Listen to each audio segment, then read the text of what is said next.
So I am going to start off with a little bit of olive oil in my pan, get that nice and hot, and add in some shallots, bit of kosher salt, black pepper, give it a stir,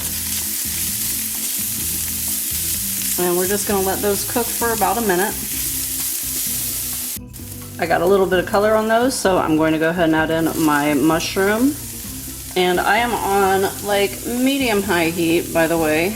Kosher salt, little pepper. Stir it up and let it cook for a few minutes. So while my mushrooms are cooking, I'm just whipping up my eggs over here. These have kosher salt and black pepper in them, and I'm also going to add a little bit of fresh thyme. Back over here to my mushrooms that are looking fantastic, getting some really nice browning and color on everything. So I am ready to add in my tomatoes. Put those tomatoes right on top of where it's kind of browning right there, because the liquid's going to help lift that.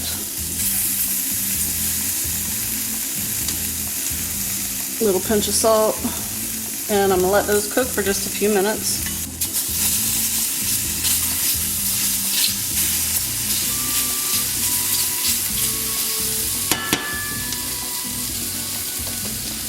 We're going to go ahead and add some spinach into the pan, along with a tiny bit of water. It's going to wilt the spinach, and it is also going to lift all that fond. That's the little browning that's happening down there. You can see that all lifting. Back to a nice clean pan under there.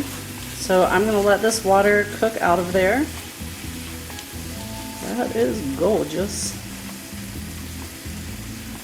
So now I just want to spread everything out a little bit so that it's nice and distributed throughout the whole frittata. And the eggs go in. This is 4 eggs, so this frittata is enough to feed 2 people. A nice little brekkie.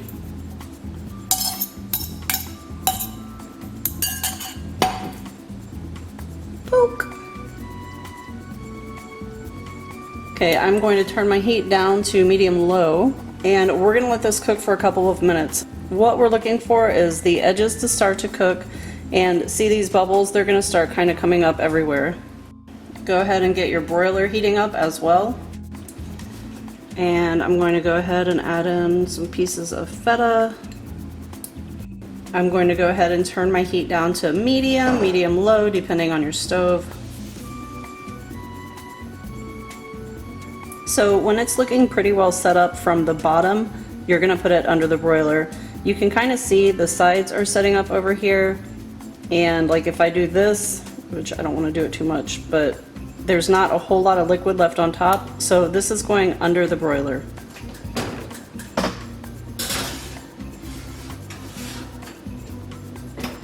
So here it is, all beautiful. Mine took about 1.5 minutes under the broiler. When you take it out, do yourself a favor and keep something over the handle so you don't accidentally grab it, because you will definitely get burned. It was just under the broiler.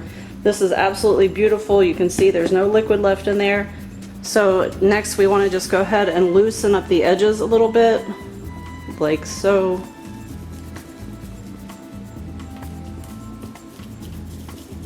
Kind of go under it.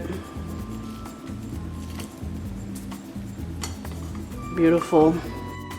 So we are going to gently slide this dude out onto a cutting board. That is lovely. Make it beautiful before you serve it. Don't forget to like, share, subscribe, and comment down below. Thank you so much for watching, and happy cooking, everyone.